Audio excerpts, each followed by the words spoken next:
Installation for Tapco tape is extremely simple and quick.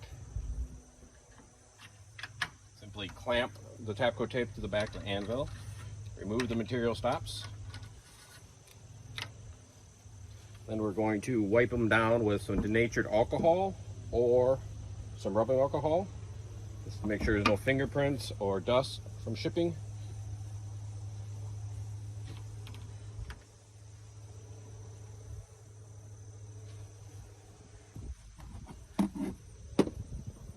After that, we're going to mark center just above the angle and at the end of them.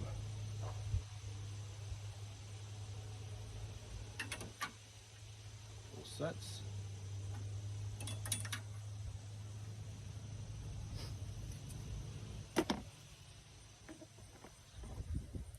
Now there's a left and a right to these scales. I prefer the cutoff on the outside and outside, so when I'm pulling my material, I know where to pinch it outside to outside and from the anvil inside to inside. They do have a tick mark at center, so what you're going to do is take the sticker off, line up with the edge of your anvil and the center tick mark to your center line.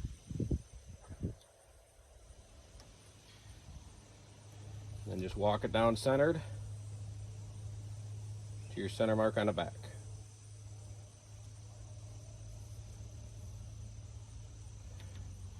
Make sure it's firmly on there, and repeat with your second scale.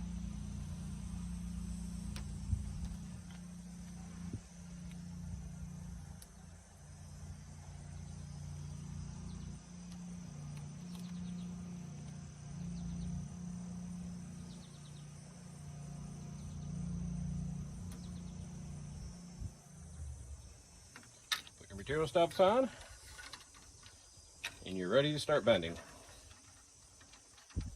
If you want to change the tension in this so it goes up easier or harder, you use a 3/16 inch Allen wrench, which is the same Allen wrench you use to adjust your brake, and a 7/16 socket, and tighten this or loosen it to get the correct tension you want to have these at.